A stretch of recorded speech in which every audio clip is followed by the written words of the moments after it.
मीनल दीदी, खुशी पथरिया से, खुशी, ब्रजवाला बुआ जी, अलका दीदी, पूनम दीदी, सभी लोगों से जतांतरण। अलका दीदी जतांतरण।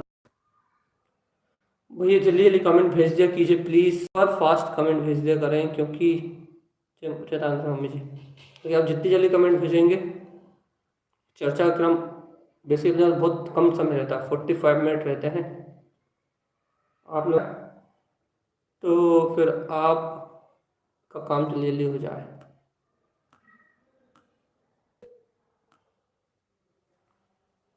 शेष में अटेंडेंस नहीं आई क्या? 7 लोग हैं।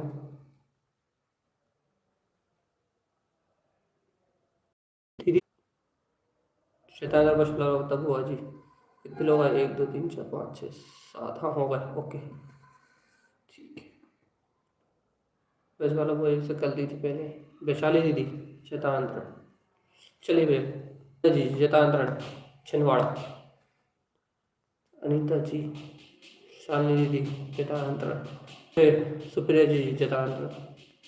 चलिए 10 12 लोगों की उपस्थिति हो गई है, अपन अपनी चालू कर रहा है कि अपन ने कल यह समझने का प्रयास किया था 4 अभाव, और सबको बहुत भाई है 4 अभाव की चर्चा, सबके मन को भाई है।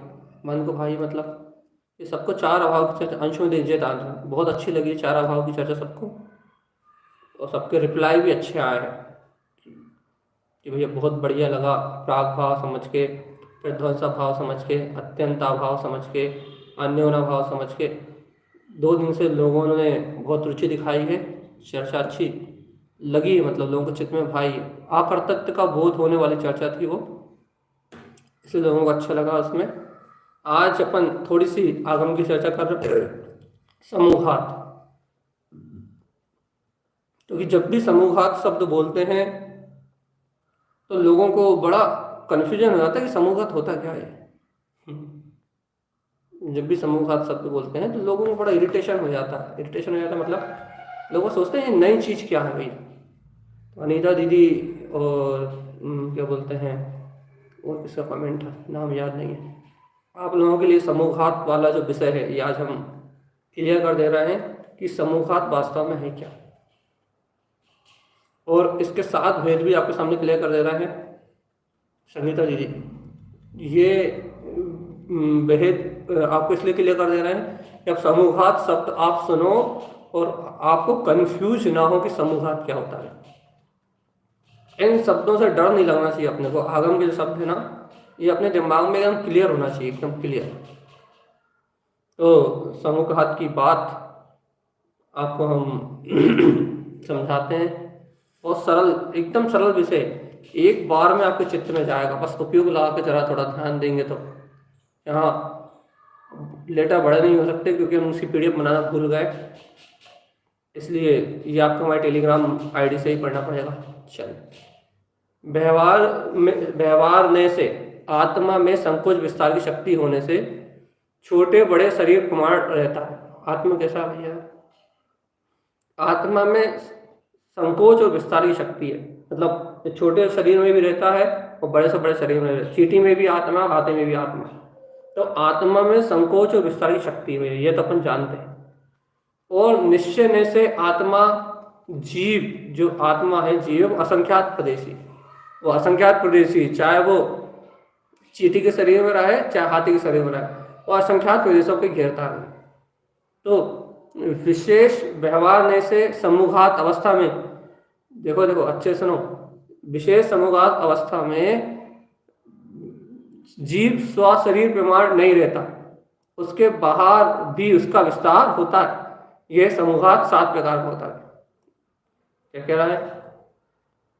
निश्चय और व्यवहार से ऊपर समझा दिया, आत्मा में संकोच विस्तार की शक्ति है और निश्चय से आत्मा असंख्यात प्रदेशी है, ये बात अपन ने समझ ली, ठीक है। अब अपने को यहाँ ये समझना है कि समूहात क्या है। तो समूहात ये है, व्यवहार ने से समूहात अवस्था में जीव स्व शरीर प्रमाण नहीं रहता है। स्व शरीर प्रमाण नहीं रहता तो कैसा रहता भैया? व्यवहार से समूहघात अवस्था में जीव स्वशरीर प्रमाण नहीं रहता, उसके बाहर भी उसका विस्तार होता है। उसके बाहर भी उसका विस्तार होता है, मतलब उस शरीर से थोड़ा सा बाहर की ओर उसका विस्तार होता है। इसे अपन आगे समझते हैं। क्या समझते हैं कि ये समूहघात 7 प्रकार के होते हैं। समूहघात क्या है? स्व शरीर प्रमाण रहते हुए, इस शरीर, ये शरीर है ना, इसके प्रमाण रहते हुए कुछ प्रदेशों को बाहर निकलना समूहघात कहलाता है। अब आप इसको 7 प्रकार से समझेंगे। पहला होता है वेदना समूहघात। वेदना समूहघात क्या है भैया? वेदना समूहघात ये क्या चीज है? आप पढ़िए, परिभाषा पढ़िए, फिर आपको समझाते हैं क्या होता है ये वेदना समूहघात। तीव्र वेदना के कारण, ये देखिए आराम से बिना टेंशन के इस बात को सुनिए, तीव्र वेदना के कारण आत्म प्रदेशों का शरीर से बाहर निकल जाना। देखो, मान लो आपको क्या बोलते हैं, कोई बहुत तेज हाथ में दर्द हो रहा है, तो वेदना के कारण से आत्मा के प्रदेशों का बाहर निकल जाना, जो कि औषधि आदि के स्पर्श से वेदना शांत हो जाती है। मतलब आपके हाथ आदि के प्रदेश बहुत तेज दर्द हो रहा है आपको शरीर में, और बाहर से कोई दर्द की गोली लेके निकल रहा है पास से, मतलब आपके पास या कमरे में या फिर यहाँ कहीं दर्द की गोली रखी हुई है, तो इतनी तीव्र वेदना हो रही है, इतनी तीव्र वेदना हो रही है कि उस वेदना के कारण आपके आत्मा का प्रदेश शरीर से बाहर निकले और उस औषधि को छुआ, औषधि खाई नहीं, कुछ ग्रहण नहीं करी, उस औषधि को छुआ और वापस आके आपके शरीर में थोड़े से बाहर निकले थे, वो थोड़े से पेज बाहर निकले, उसने औषधि को छुआ, स्पर्श किया और वापस आके शरीर में समा गए, वापस संकुचित हो गए, शरीर में रह गए। तो क्या हुआ भैया? ये वेदना समूहघात कहलाता है। वेदना के कारण से प्रदेश बाहर निकले, औषधि को स्पर्श किया और वापस आ गए, इससे क्या हो, वेदना शांत हो गई। ये वेदना समूहघात होता है।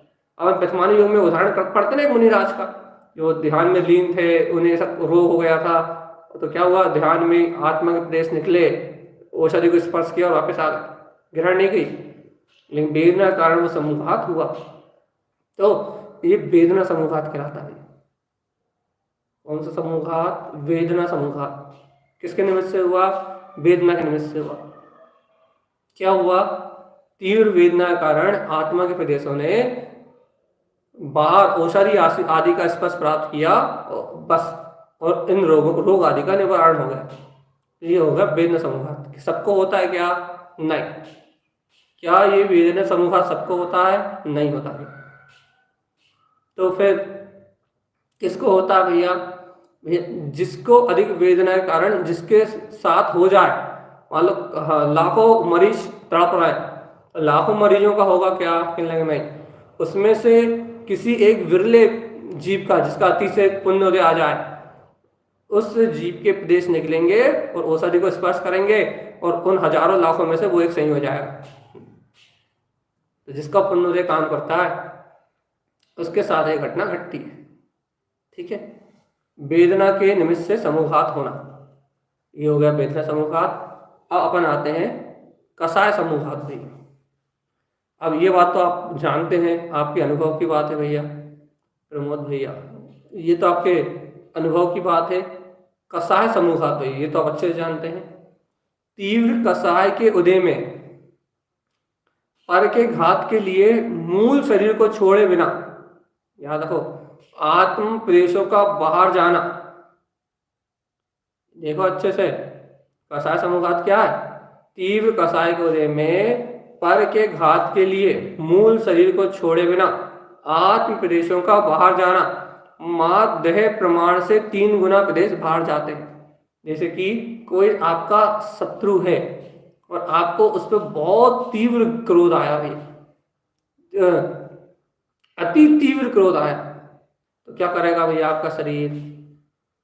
आप शरीर नहीं छोड़ोगे, तो उस तीव्र कसाय के बल पे आपके मूल शरीर को छोड़े बिना, आप मूल शरीर को नहीं छोड़ोगे, आत्मा के प्रदेश शरीर से 3 गुना बाहर, आत्म प्रदेशों का बाहर जाना, 3 गुना प्रदेश बाहर जाते हैं। यदि वो अपने इतने निकट है तो ये आत्मा के प्रदेश बाहर जाएंगे और सामने वाले का घात कर देंगे।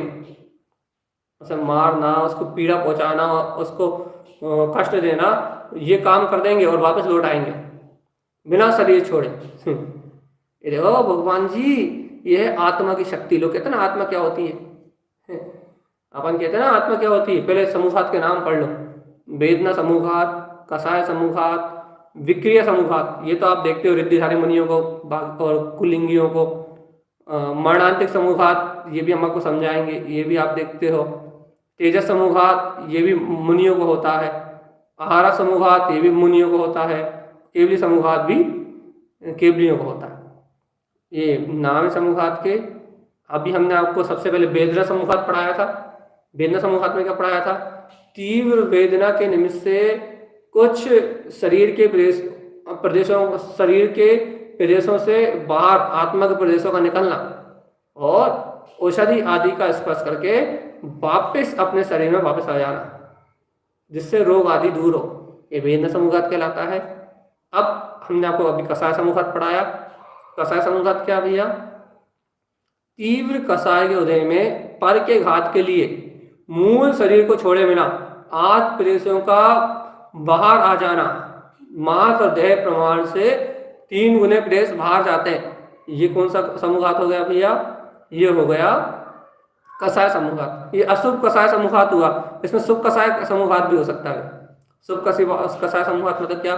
जैसे कि हमने आपको कई बार उदाहरण दिया, जैसे हम बहुत तीव्र भक्ति में डूबे हों, खूब तेज नाच रहे हो, खूब तीव्र भक्ति में लीन हो भगवान जी, झांझर मजीरे मृदंग बज रहे हो, तो वो ऐसा लगता है कि वो भक्ति करते करते करते करते करते करते हमारी आत्मा थोड़ी सी ऊपर उड़ गई हो, बाहर निकल गई, बहुत ज्यादा भक्ति, जब अति भक्ति हो तो क्या होता है यार? शुभ आदि परिणाम का निमित्त पाके तीव्र शुभ कषाय के परिणाम में जब भक्ति आदि के भाव से जब आत्मा के प्रदेश शरीर से थोड़े से बाहर निकल जाते हैं, थोड़ा से ऐसे बिल्कुल ऐसा लग जरा सी आत्मा ऊपर निकल गई, थोड़ा सा बाहर की ओर निकल गई, तो वो शुभ कषाय समूहात होता है। जैसे तीव्र कषाय के उदय में तीव्र शुभ कषाय के उदय में होता है, क्रोध आदि के निमित्त से होता है, वैसे तीव्र भक्ति आदि के निमित्त से भी ऐसा होता है। एक कौन सा समूहात हो गया भैया? कौन सा हो गया? अब आप क्या बताओगे? हमें बता दें आपको। ये हो गया कषाय समूहात। गोल्डी दीदी 4 अभाव पढ़े या नहीं पढ़े? या सोने में गए दिन? चलिए, अब अगला है विक्रिया समूहात। अब ये अच्छे समझो भैया, ये तो आपको मालूम है, समझने की जरूरत नहीं है, ये फिर भी एक बार रिवाइज हो जाए। समूहात के नाम से डर ना लगे आपको, समुद्घात के नाम से डर ना लगे, समुद्घात नहीं तो समुद्घात के नाम से अपने को डर लगता, ठीक है? क्या है भैया विक्रिया समुद्घात? शरीर का अंग बढ़ाने के लिए, देखो भैया विक्रिया रिद्धि होती है, रिद्धि मतलब सिद्धि, ठीक है? विक्रिया वेदना समूहात होना, कषाय समूहात तीव्र कषाय के उदय से होना, ठीक है? विक्रिया समूहात क्या है भैया? शरीर का अंग बढ़ाने के लिए अथवा अन्य शरीर बनाने के लिए आत्म प्रदेश का मूल शरीर को छोड़े बिना बाहर निकलना, यह समूहात देव और नारकियों तथा रिद्धिधारी मुनियों को होता है। अब कैसे भैया? जो नारकी जीव है वो तो वैकृत शरीर वाले होते हैं, तो वो तो अपने शरीर की विक्रिया करते हैं और अपने शरीर की पृथक विक्रिया भी कर सकते हैं भैया। पृथक विक्रिया कर सकते हैं मतलब भैया जैसे वो यहाँ बैठे तो उनके आत्मा के कुछ प्रदेश यहाँ चले गए, तलवार बना के गेंद बना के मार दी अपने आत्मा के प्रदेशों से, मतलब विक्रिया रिद्धि अपने शरीर से है। जो देव होते हैं भैया वही विमान बन गए, वही हथियार बन गए, तो ये क्या होता है भैया? ये विक्रिया होती, शरीर की विक्रिया होती। अपने शरीर प्रमाण रहते हुए भी विक्रिया रिद्धि के द्वारा ये सब कर सकते हैं भैया। और रिद्धिधारी मुनिराज, जैसे कि अपन ने रक्षाबंधन की कथा सुनी नहीं सुनी, उन्होंने कितना बड़ा शरीर बना के 3 पग में ही क्या बोलते हैं पूरी उसकी पृथ्वी को नाप लिया था भैया। तो ये जो शरीर आदि से विक्रिया होती है, शरीर छोटा बड़ा करने की जो कला होती है, ये मुनियों को होती है भैया, साधुओं को। ये शरीर सहित जो विक्रिया होती है रिद्धिधारी मुनियों को जो आत्म प्रदेशों में शरीर सहित जो विक्रिया होती है ये रिद्धि वाली मुनियों को ही होती है ना, कि वो ही अपने इस रिद्धि के द्वारा छोटा बड़ा कर सकते हैं। और जो नारकी और देवों में जो समूहघात की विद्या होती है भैया, वो शरीर प्रमाण भी होती है, वो अपने शरीर को भी नाना रूप में ढाल सकते हैं, वो शरीर से अलग भी विक्रिया कर सकते हैं। मतलब शरीर यहाँ खड़ा है और विक्रिया वहां कर रहा है, शरीर के कुछ प्रदेश में आ गए और वहां उनकी विक्रिया चालू हो गई। तो विक्रिया रिद्धि के निमित्त से होता है। देवताओं और नारकियों को तो वैकृत शरीर रहता है और रिद्धि भी रहती है, इसलिए होता है। और रिद्धिधारी मुनियों को मात्र रिद्धि के निमित्त से होता है। क्यों? क्योंकि उनका शरीर तो औदायिक होगा, औदायिक शरीर होगा ना। साधुओं का शरीर कौन सा होगा? औदायिक। तो औदायिक शरीर में जो साधुओं की होती है वो शरीर सहित ही रिद्धि होगी, शरीर को बड़ा करना, छोटा करना, ये सब काम होगा भैया। तो अब यहाँ क्या कह रहा है भैया, एक बार परिभाषा को फिर पढ़ लें। समूहघात, विक्रिया समूहघात शरीर का अंग बढ़ाने के लिए अथवा अन्य शरीर बनाने के लिए, एक शरीर का अंग बढ़ाया या अन्य शरीर बना, रिद्धि के द्वारा अन्य शरीर बना लिया। जैसे चक्रवर्ती के पास रिद्धि होती है, वो अपनी विक्रिया से 96,000 रानियों के साथ रहता है भैया। मूल शरीर पटरानी के पास रहता है, बाकी 96,000 रानियों के पास उसकी विक्रिया रहती है। शरीर है, शरीर अन्य शरीर बना लिया उसने, और 96,000 रानियों के साथ उसके एक एक शरीर रह रहा है। तो ये क्या है? आत्म प्रदेशों का शरीर छोड़े बिना बाहर निकलना। तो ये देखो, ये भी विक्रिया है। आत्म प्रदेश यहाँ से शरीर छोड़े बिना बाहर निकल गए, बाहर निकलना, यह समूहघात देव, नारकी तथा रिद्धिधारी मुनियों को होता है। और विशेष परिस्थिति चक्रवर्ती आदि को इन्होंने लिखना भूल गए, बावलिक मुनियों को भी होता है, चक्रवर्ती आदि को भी होता है, विद्याधरों को भी होता है। ये समूहघात विक्रिया रिद्धि विद्याधरों को, चक्रवर्ती आदि को, देवताओं को और रिद्धिधारी मुनियों के पास होती है भैया। तो आप 3 समूहघात पढ़ चुके हैं, कौन कौन से? वेदना, वेदना के बाद आप पढ़ चुके हैं कौन सा? कषाय, कषाय के बाद आप पढ़ चुके हैं विक्रिया। अब मरणांतिक, ये बहुत शानदार है भैया, ये समूहघात जानने के लोगों को रुचि भी रहती है। लोग कहते हैं हम मरने के पहले देखा है कि हम स्वर्ग गए थे। ये क्या होता है, ये पढ़िए आप। मरणांतिक समूहघात, मरण समय में जीव मरण समय के टाइम, मतलब ऐसा नहीं कि 2-4 दिन पहले से हो जाएगा, ऐसा नहीं होगा। अंतर मुहूर्त के पहले ही होगा, मरने के 48 मिनट पहले ही होगा, जो कुछ भी होगा। ऐसा नहीं 4 दिन पहले घूमा है या स्वर्ग जा रहा है, ऐसा नहीं होगा। मरणांतिक लिखा ही है, मरण के समय होने वाला। तो मिला ही आप, क्या है ये? मरण के समय में मूल शरीर को छोड़े बिना, याद रखिएगा, मरण के समय में मूल शरीर को छोड़े बिना जिस स्थान का आयु बंद किया हो उस क्षेत्र का स्पर्श करने के लिए आत्मा के प्रदेश का शरीर से बाहर निकल जाना। जैसे कि मैं मरने वाला हूं तो मुझे बहुत तीव्र झटपटाहट है कि मैं कहाँ जाऊंगा, मेरी आत्मा बहुत तेज, वर्तमान समय में बहुत तेज वेदना हो रही है, मरते समय मुझे बहुत तेज, जैसे अपन लगाया ना किसी को वेंटिलेटर लगा दिया तो वेंटिलेटर में बहुत तेज वेदना हो रही है, अरे बहुत तेज छटपटाहट, बहुत तेज पीड़ा हो रही है आत्मा को। तो आत्मा क्या करेगी? अरे ये देखो कितने वेदना भोग रहा हूं मैं यहाँ, या कितना मुझे कष्ट हो रहा है, कितनी वेदना हो रही, कहा अरे मैं कौन सी गति में जाऊंगा, मैं कौन सी गति में जाऊंगा, मैं कौन सी गति में जाऊंगा, मैं कौन सी गति में जाऊंगा। ऐसी तीव्र उत्कंठता, तीव्र जिज्ञासा होगी तो मेरी आत्मा इस शरीर में रहते हुए क्या करेगी? इस शरीर को छोड़ेगी और मेरा जन्म कहाँ होना है? जैसे देवगति में होना, तो देवगति को स्पर्श करके आ जाएगी, देख के आ जाएगी, अरे अगला भाव मेरा देवगति का। या फिर नर्क जाना है तो नर्क गति को स्पर्श करके आ जाएगी, अरे अरे ओहो मैं तो और नर्क में जाने वाला हूं, और वेदना बढ़ जाएगी। समझ रहा है कि नहीं? क्या भाई सो रहा है?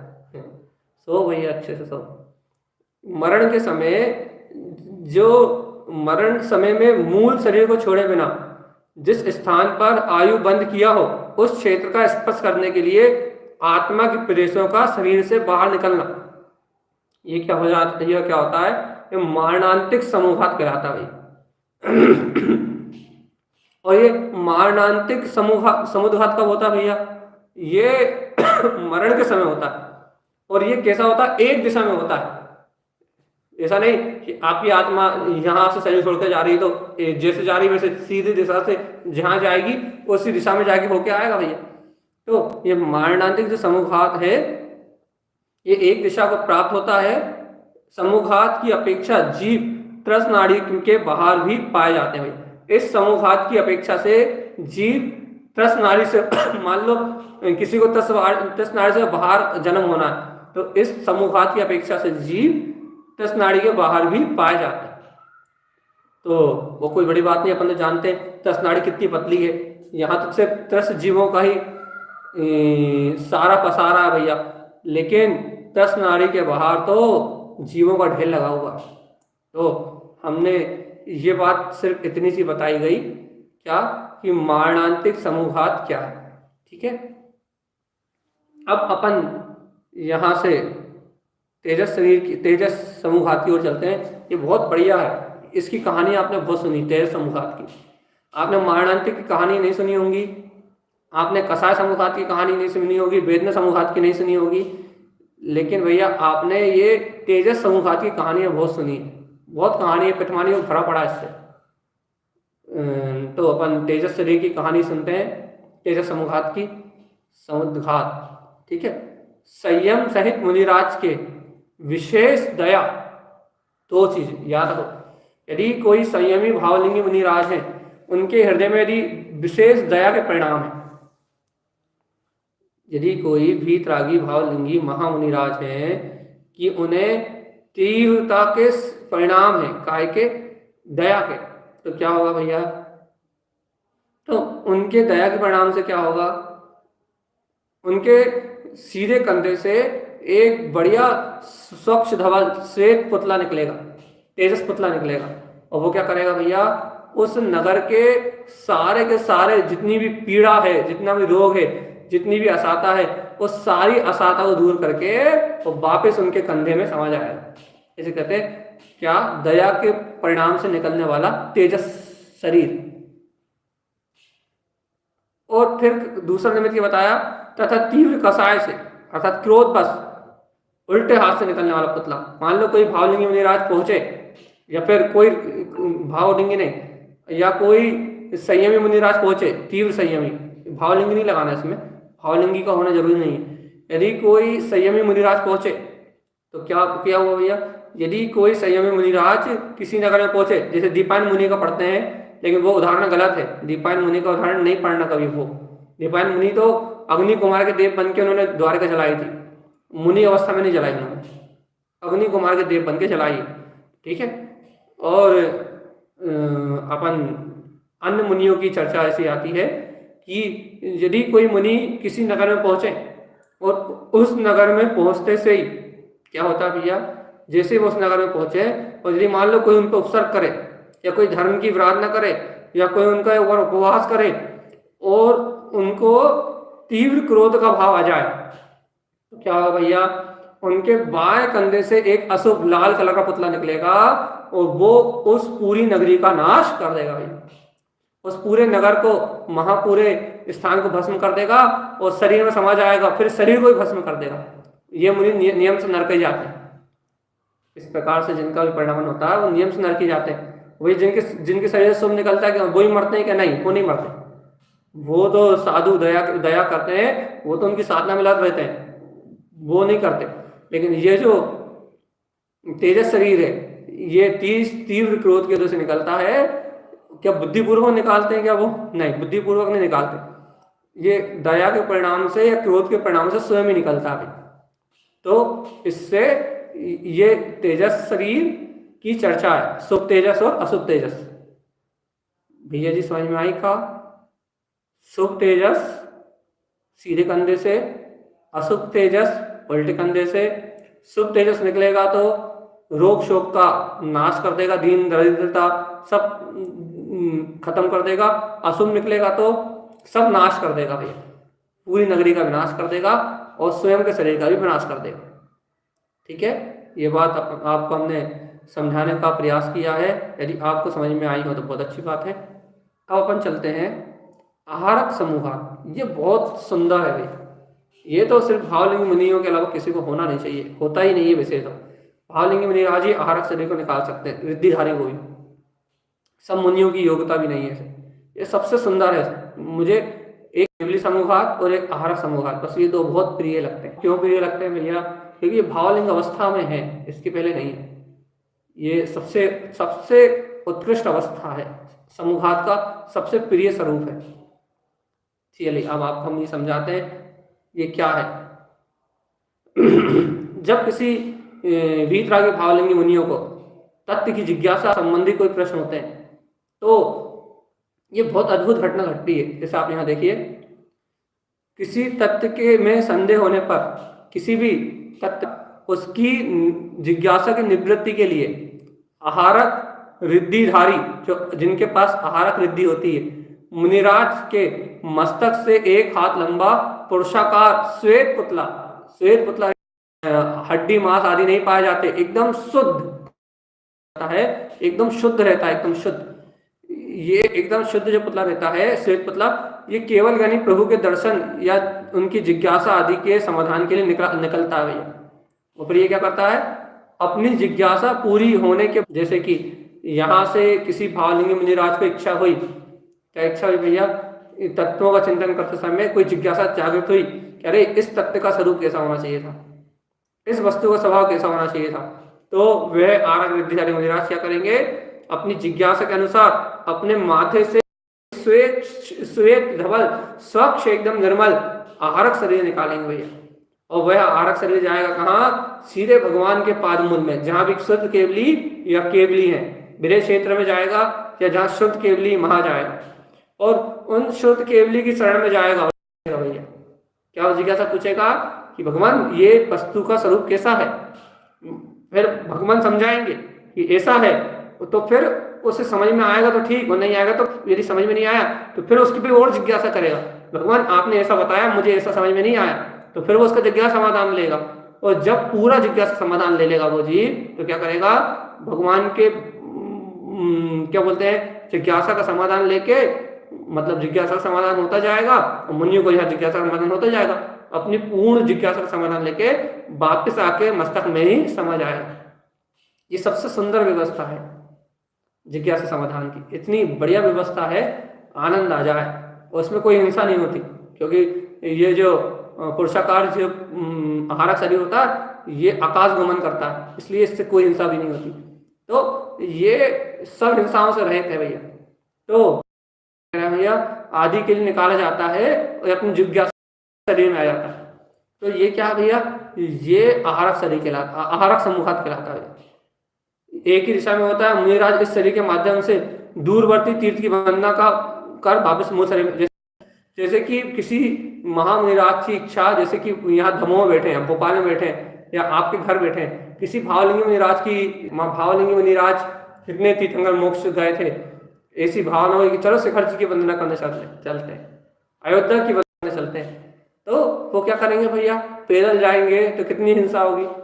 बारिश के दिनों में मान लो उनकी इच्छा हुई, बारिश के दिनों में क्या भैया, चलो शिखर जी वंदना कराएं, तीव्र राग का परिणाम आया, तो क्या करेंगे भैया, वो जाएंगे नहीं, एक कदम भी नहीं चलेंगे, क्या करेंगे, आहारक रिद्धिधारी मुनिराज अपने माथे से वो स्वच्छ धवल पुतला निकालेंगे भैया, श्वेत स्वच्छ धवल पुतली वंदना करेंगे, आनंद से पूरा शिखर जी की वंदना करेंगे और वापस आके अपने ही में समा जाएंगे। अर्थात वो जो आहारक पुतला है वो वापस आके माथे में समा, कोई दूसरा नहीं, मुनिराज के ही आत्मा के प्रदेश थे। तो पूरी वंदना का पुण्य, तो क्या कह रहा है भैया, आहारक शरीर का काम दो, जिज्ञासा समाधान या तीर्थ वंदना, इन दो काम के लिए भावलिंगी मुनिराज रिद्धिधारी, आहारक रिद्धिधारी मुनिराज क्या करते हैं भैया, जो आहारक शरीर निकालते हैं उसे आहारक समूहात कहते हैं। भगवान जी हम रामायण पढ़ रहे हैं, आपको समझ में आ रही है, एक था राजा एक थी रानी, दोनों मर गए, खत्म कहानी। आपको समझ में आया? आहारक समूहात सबसे प्रिय, आहारक समूहात तो इसलिए प्रिय है क्योंकि मैं भावलिंगी मुनिराज की बीतराक्षरिया है, केवल भैया, केवल ज्ञानी के अलावा किसी को नहीं होता।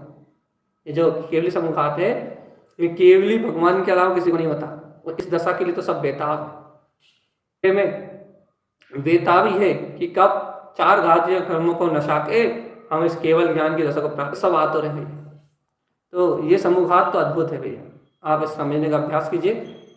केवली समूहात रहने पर जब केवली भगवान की स्थिति मात अंतर मुहूर्त शेष हो और शेष घात जो शेष 3 घातीय कर्म है उन कर्म की स्थिति उनसे ज्यादा हो, आयु कर्म की स्थिति ज्यादा होती ही है, तो उनको बराबर करने के लिए उन सब शेष अघातीय कर्मों की स्थिति को अंतर्मुहूर्त करने के लिए केवली समूहात करते हैं। मतलब 48 मिनट आयु कर्म की स्थिति अघातीय। कौन कौन से अघातीय बचे भैया? जी मेगा जी धन्यवाद, आपको अच्छा समझ में आ रहा है। तो क्या कह रहे हैं अपन, आयु कर्म की स्थिति देखो भैया, जैसे आयु कर्म की स्थिति बची 48 मिनट और नाम कर्म की कितनी बची भैया? 48 मिनट से ज्यादा बची, 3-4 भाव में खत्म।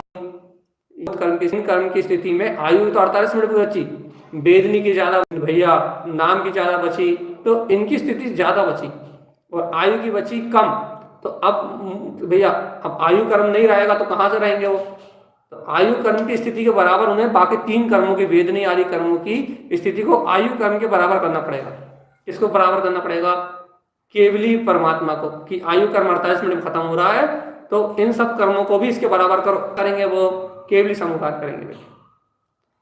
आघातीय कर्मों का नाश करने के लिए क्या करेंगे कि स्थिति अंतम मुहूर्त रहने पर शेष 3 आघातीय कर्मों की स्थिति उसके लिए जो केवल ज्ञानी परमात्मा समूहात करते हैं उसे इन 3 कर्मों की स्थिति को बराबर करने के लिए जो समूहात किया जाता है उसे केवली समूहात कहते हैं। वाला ये कार्य 8 समय में होता है, ये हम आपको पहले पढ़ा चुके हैं लेकिन अभी भी हम आपको बता रहे हैं।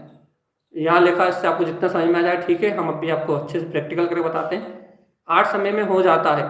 दंड, कपाट, प्रतर और लोकपूर्ण 8 समय में वापस शरीर में प्रवेश करते हैं। ये क्या है हम आपको समझा। ये केवली समूहात भैया की 8 स्टेज हैं, जिसमें से 4 बाहर निकलने की हैं, शरीर से प्रवेश बाहर निकलते हैं, और 4 जब ये केवली समूहात होता है तो ये 8 समय में होता है। तो 4 समय में, प्रथम के 4 समय में क्या होता है, आत्मा के प्रदेश इस शरीर से बाहर, मूल शरीर को छोड़े बिना, शरीर का अंत किए बिना इस शरीर से बाहर निकलते हैं भैया। और किसके रूप में बाहर निकलते हैं? डंडे के रूप में बाहर निकलते हैं। डंडे के रूप में बाहर निकलते हैं, दंड के रूप में, ऊपर से लेकर नीचे तक डंडे के रूप में पास में बाहर निकल जाते हैं भैया। फिर क्या होते हैं? कपाट की तरह बाहर निकलते हैं भैया, फैलते हैं। जैसे दरवाजा खोलो तो एक कपाट एकदम खोलता है ना, एकदम हवा आती है ना, जैसे कपाट की तरह पूरे में फैल। प्रतर में क्या होता है? प्रतर में रुई की तरह ये पूरे लोकाकाश में फैल जाते हैं भैया। और लोक पूर्ण में क्या होता है? लोक पूर्ण में आखिरी 3 पाताले, तनु पाताले, धनु पाताले और धनोदय पाताले, इन तीनों पाताले में लोक पूर्ण संपूर्ण है भैया, लोक पूर्ण की अवस्था में आ जाते हैं। तो ये 4 निकलने की, पहले बाहर निकले तो डंडे के रूप में, फिर कपाट के रूप में, दरवाजा खुला, कपाट नामी कपाट है। प्रतर में रुई की तरह पूरे लोक में फैलो का लोक प्रमाण हो गई आत्मा, असंख्यात प्रदेशी आत्मा है ना। अरे रुक क्या आवाज आने लगी? ये बस हो ही गया, वैसे पूरा ही हो गया। दंड, कपाट, प्रतर और लोक पूर्ण क्या हो गया कि अब लोकाकाश में, संपूर्ण लोक में ये पूरे आत्मा के प्रदेश फैल गए भैया। डंडे के रूप में, कपाट के रूप में, प्रतर भर लिया आत्मा के प्रदेश में। इससे क्या हुआ भैया? इससे उनके जो कर्म थे वो फटाफट फिर गए। इनको पूर्ण से वापस 5वें समय में क्या करेंगे? 5वें समय वापस पितर वापस संकुचित होंगे। तो संकुचित होंगे तो काय के रूप में? पितर के रूप में होंगे। पहले रुई के रूप में पूरे में आ जाएंगे लोग, पूरे मतलब काय से वो जो आएंगे। फिर भैया 5वें समय कपाट के रूप में, फिर कपाट के रूप में हो जाएंगे। और फिर भैया 6ठे समय में कपाट के रूप में, 7वें का समय में कैसे होंगे? फिर दंड के रूप में हो जाएंगे, अंदर आने की स्थिति। और 8वें समय में क्या होगा? वापिस शरीर में आके समा जाएंगे। इससे क्या हो जाएगा? उनकी जो 3 कर्मों की स्थिति, नाम, गोत्र और वेदनी 3 कर्म की स्थिति जो थी वो काय के बराबर हो जाएगी? आयु कर्तन मुहूर्त हो जाएगी। अब ये मुनिराज ये मोक्ष पद को, सिद्ध पद को प्राप्त कर लेंगे। 48 मिनट के लिए ये अंतर 8 समय में ये सारा काम हो जाएगा। 8 समय बाद वो अंतिम शुक्ल ध्यान में लीन वो महामुनिराज क्या करेंगे भैया, इन समस्त मन वचन काय के योगों का सर्वत्र होती है। ये नीचे लिखा हुआ है कि बाकी सारे समूहात जो 6 हैं वे अंतर्मुहूर्त समय लगता है, जैसे कि बाल मुहूर्त तक लग सकता है, लेकिन जो केवली समूहात है वो मात्र 8 समय में हो जाता है। मतलब जो केवली समूहात होता है वो मात्र 8 समय में हो जाता है। ओनली 8 समय। 8 समय कितना होता है भैया, 1 सेकंड से भी अपन इसे पकड़ नहीं सकते भैया। 8 समय कितना समय है, 1 सेकंड से भी कम समय है 8 समय। और ये आगा अपने को पता नहीं लगता, तो समूहात में अंतर्मुहूर्त समय लगता है बाकी 6 समूहात में। और जबकि केवली समूहात दिए हैं, एक बार नाम बोल के हम आज की चर्चा को समाप्त करें। आपने भिन्न समूहात समझा। कसाय समूहात, तीव्र कसाय के कारण, शुभ या अशुभ के कारण, तो कौन कौन सी विक्रिया रिद्धि, या वैकृत शरीर हो या विक्रिया रिद्धि के धारी हो, या मरणांतिक समूहात क्या है भैया, मरण के समय। तेजस समूहात ये मुनिराजों का होता है, संयम के प्रभाव से होता है, ठीक है। आहारक समूहात ये बहुत विशेष है भैया, सिर्फ आहारक रिद्धिधारी मुनियों को ही होता है, विशेष मुनियों को। और केवली समूहात क्या है भैया, ये केवली समूहात तो भैया एक दिन में 7 समूहात एक सटके में पढ़ा दिए भैया, होता आप अभी लिख के भेज सकते हैं तत्काल। वैसे ये बहुत सरल विषय है, बिल्कुल समान सा विषय है, इसलिए आपको कोई बुद्धि बल लगाने की आवश्यकता नहीं है, सरलता समझ लें। इसलिए क्योंकि इन समुद्र अपन जब दंड कपाट तथा लोक पुराण तारण स्वामी के ग्रंथों में बार बार दंड कपाट का उल्लेख आया भी, जब भी वो दंड कपाट भैया इन 7 समूहात का स्वरूप जान के ये समझ लें कि आत्मा में संकोच विस्तार की शक्ति है। व्यवहार से ये आत्मा कुछ भी कर सकती है, शरीर के बिना भी शरीर से निकल सकते हैं, कुछ भी कर सकते हैं, समय समय की बात है। आत्मा में बहुत अनंत शक्ति है, आत्मा की शक्ति को जाने, ये 8 समय में पूरे कर्मों का नाश कर सकती है।